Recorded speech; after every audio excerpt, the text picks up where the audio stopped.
नमस्कार. प्राध्यापक बीज मागले, जागर टाइम्स मध्ये आपल्या सर्वांचं स्वागत आहे. आपल्याला माहिती आहे मराठा योद्धा मनोज जरांगे पाटील यांचं उद्या करवीर नगरीत स्वागत होत आहे. खरं म्हणाल तर करवीर नगरी ही आरक्षणाची जननी आणि आरक्षणाची भूमी आहे. राजर्षी शाहू महाराजांनी याच भूमीतून आरक्षणाचा संदेश प्रत्यक्ष कृतीनं जगाला दिला. त्या भूमीमध्ये उद्या मनोज जरांगे पाटलांचं स्वागत होत आहे. मित्रांनो, या स्वागतासाठी संपूर्ण करवीर नगरी आणि सगळे मराठा हे जातीनिशी उपस्थित राहणार आहेत. तर या आंदोलनामध्ये जे सर्व प्रकार आहेत, सगळ्या वर्गातले मराठा समाजाची माणसं आहेत आणि याच्यामध्ये प्रामुख्यानं महिलांचा सुद्धा सहभाग फार मोठा आहे. या महिला सहभागामध्ये ज्यांनी अगदी प्रत्यक्ष रस्त्यावर उतरून महिलांना संपर्क करून येण्यासाठी ज्यांचं आवाहन करतायत आणि सातत्याने या क्षेत्रात ज्यांचं काम आहे, त्या राजमाता जिजाऊ ब्रिगेडच्या जिल्हाध्यक्षा सुनीता पाटील या आज आपल्याबरोबर चर्चा करण्यासाठी आहेत. तर या उद्याच्या कार्यक्रमाची तयारी आणि मराठा आरक्षण या विषयावरती त्यांचे थोडक्यात आपण विचार ऐकण्यासाठी आज जमलेलो आहोत. वहिनी नमस्कार. जय जिजाऊ. मराठा आरक्षण आणि मनोज जरांगे पाटील आज दोन्ही गोष्टी एक झालेल्या आहेत.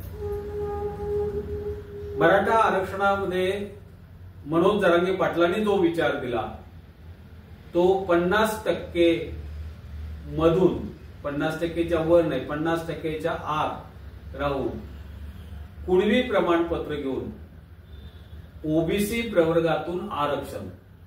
आपण या भूमिकेविषयी काय सांगा? मनोज जरांगे पाटील कुणबी असल्यामुळं आणि ओबीसी मधूनच आरक्षण, कारण ते टिकणारे आहे ओबीसी आतून. कारण जे दोन प्रवर्ग आहेत म्हणजे ओबीसी मधले मागास आणि प्रगत, या दोन मधले मागास मध्येच आम्ही बसलो तरच आम्हाला आरक्षण मिळणार आहे, नाहीतर मिळणार नाही. म्हणून तर त्यांना द्यायचं नाहीये आरक्षण आणि त्यासाठी ते आपल्याला प्रत्येक वेळेला दाबत आहेत. आणि आपल्याला शैक्षणिक आणि नोकरी एवढ्यासाठीच पाहिजे आपल्याला, आणि नोकरी आपल्या मुलांना मिळत नाही. तर मी महिला असून मला माहित आहे की मी पूर्ण राळागाळात फिरलेले आहे आणि त्यामुळे प्रत्येक महिलेचं दुःख मी बघत आलेले आहे.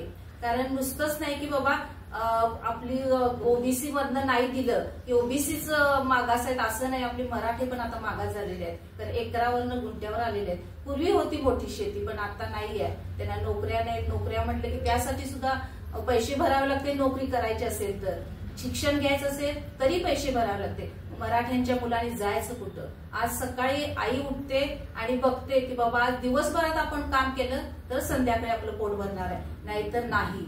मी आता वाड्या वस्त्यावर पण गेले, त्यांना कपडे नाहीत. आहो कपडे नाही मराठ्यांच्या माणसांना.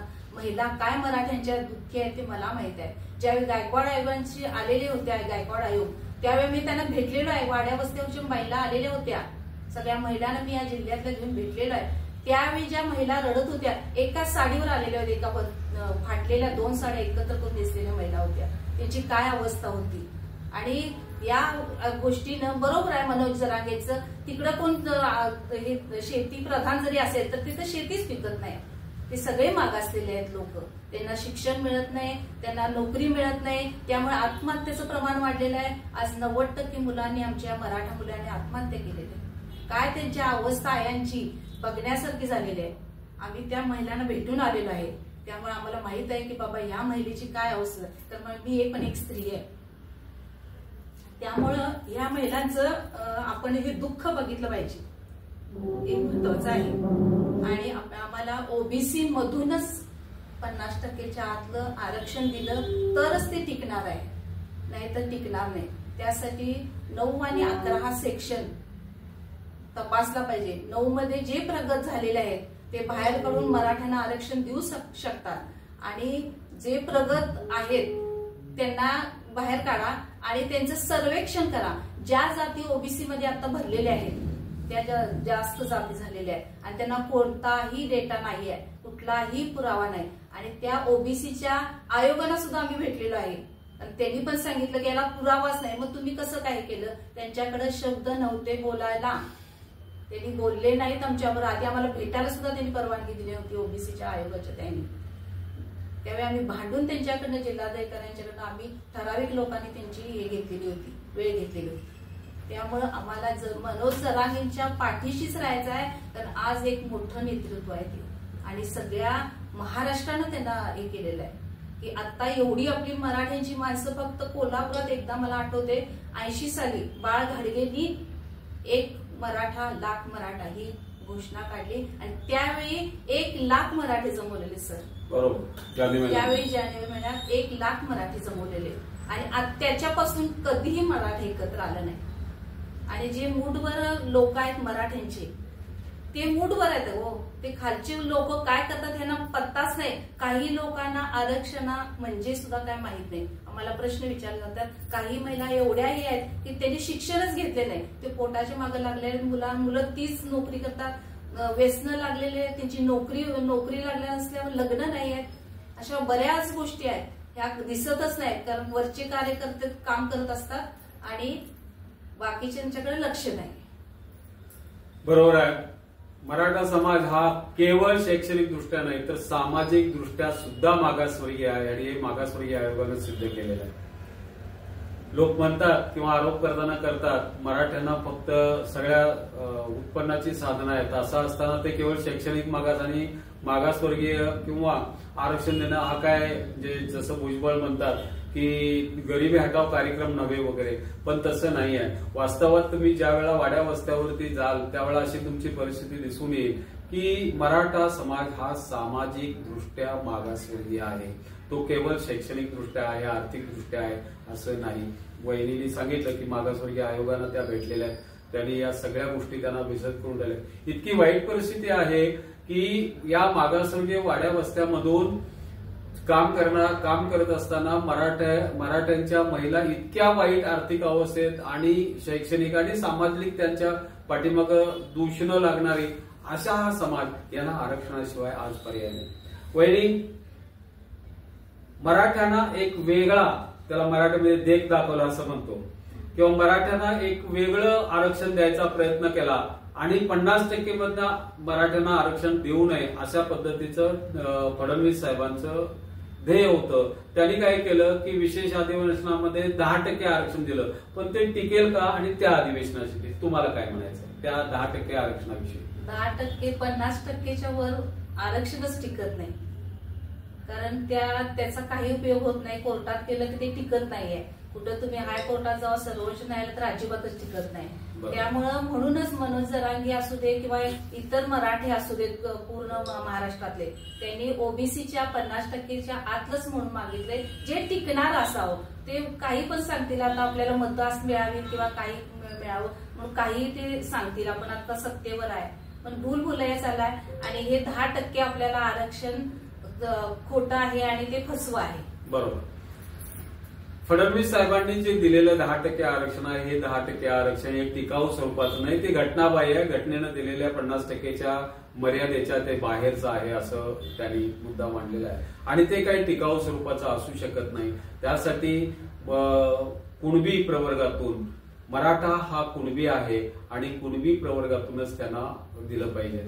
वहिनी, कोल्हापूर ही भूमी आरक्षणाची भूमी म्हणून ओळखली जाते, राजर्षी शाहू महाराजांची भूमी म्हणून ओळखली जाते.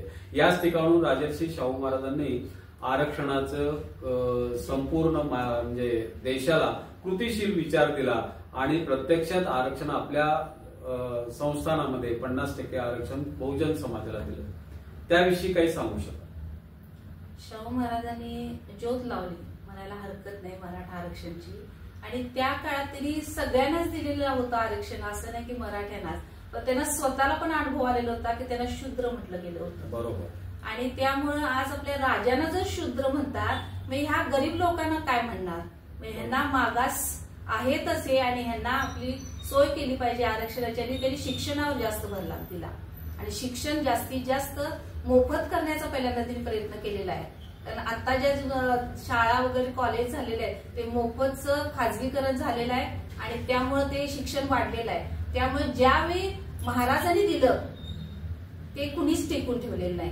आमच्यासारखे मराठी आणि जे त्यांचे अनुयायी आणि त्यांच्या विचारानं चालणार आहेत तेच मराठ्यांचे झेंडे घेऊन पुढे चाललेले आहेत आणि ते आरक्षणासाठी लढत आहे. बरोबर. म्हणजे राजर्षी शाहू महाराजांची भूमी आरक्षणाची भूमी म्हणूनच ओळखली जाते. राजर्षी शाहू महाराजांनी जो विचार सांगितला त्या विचारामध्ये बहुजन समाजाला 50% आरक्षण ही सर्वात पहिला निर्णय राजर्षी शाहू महाराजांनी घेतला. राज्याचे उपमुख्यमंत्री देवेंद्र फडणवीस यांची एक नीती आहे, स्टाईल आहे, राजकारणाचा एक हे आहे. त्यांच्या नीतीचा भाग म्हणून आंदोलनाला प्रति आंदोलनाला उत्तर द्यायचं. म्हणजे त्या आंदोलनाचा विचार काय हा बघायचा नाही किंवा त्या आंदोलनावरती उपाय काय करता येईल हा बघायचा नाही, तर आंदोलनाला प्रति आंदोलनाला शह द्यायचा प्रयत्न केला जातो. ज्यावेळेला मराठ्याने आरक्षणासाठी लढा उभा केला, मनोज जरांगे पाटलांनी एक वर्षभर झाला तर हा आरक्षणाचा लढा उभा केलाय, त्या आंदोलनाला प्रति आंदोलन ओबीसी समाजात उभं केलं. काय सांगा? खरं म्हटलं तर ओबीसी हे वरच्या लेव्हललाच विरोध चाललेले आहेत. मी आता मराठा महिला आणि इतर महिलांचं पण मी काम करते. असं नाही की मी नुसतंच मी भारतीय म्हणून महिलांचं मी काम करते. त्यामुळे मला त्या ह्याच्यात समजलं की मराठ्यांना ते आम्हाला प्रत्येक आंदोलनात मला त्यांनी साथ दिलेली ओबीसी महिलांनी.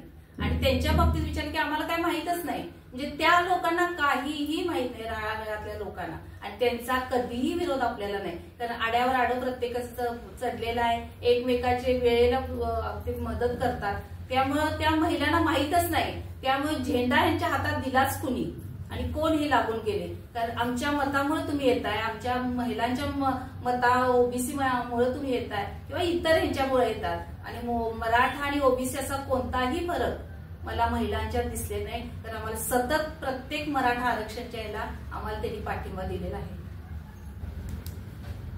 जिजाऊ ब्रिगेड ही या संघटनेच्या त्या क्रियाशील कार्यकर्त्या आहेत, जिल्हाध्यक्ष आहेत आणि या जिल्हाध्यक्षाच्या माध्यमातून त्यांनी संपूर्ण वाड्या वस्त्या या ठिकाणी आपल्या ज्या महिला आहेत या महिलांना त्यांनी आवाहन केलं. वहिनी, उद्याच्या कार्यक्रमाला म्हणजे प्रबोधन शांतताय यात्रेला मनोज जरांगे पाटलांच्या नेतृत्वाखाली महिलांना साधारणपणे तुम्ही किती महिला येतील असं काय अंदाज वगैरे काय सांगू शकाल का? आता जवळजवळ जिल्ह्यातल्या वाड्या वस्तीवरच्या महिलांना पण आम्ही सूचना केलेल्या आहेत आणि त्या सुद्धा येणार आहेत.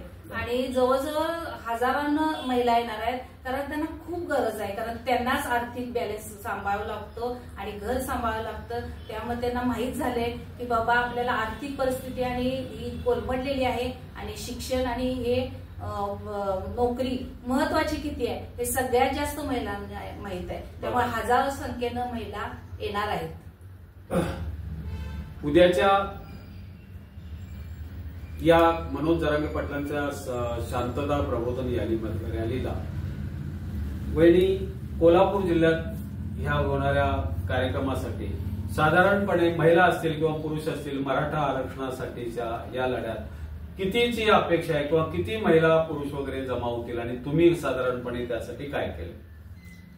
जवळजवळ लाखोच्या जमा होणार. कारण त्यांना माहित झालं की आता इतिहासात ही गोष्ट होऊ शकणार नाही, होणार तर आत्ताच होणार, या वेळेलाच होणार. आणि त्यामुळे हा दबाव गट आपला चांगला मोठा होणार आहे आणि मोठ्या संख्येनं मी सगळ्या लोकांना सांगितलेलं आहे आणि लाखोंना संख्या आपल्याला रस्त्यावर तुम्हाला दिसेल. या होत्या जिजाऊ ब्रिगेडच्या जिल्हाध्यक्षा सुनीता पाटील मॅडम. त्यांनी या उद्याच्या कार्यक्रमाला लाखोच्या संख्येनं महिला पुरुष आणि विद्यार्थी सर्वच जण उपस्थित राहतील अशा पद्धतीचा आशा व्यक्त केलेला आहे. थोडक्यात काय तर उद्याचा कार्यक्रम हा अत्यंत म्हणजे उत्साहानं आनंदानं आणि सर्व मराठ्यांचं संघटन कोल्हापूर जिल्ह्यातल्या दाखवणारा ठरेल अशी आशा वाटते. धन्यवाद. या माझी पोस्ट आपण लाईक शेअर आणि सबस्क्राईब करा. नमस्ते.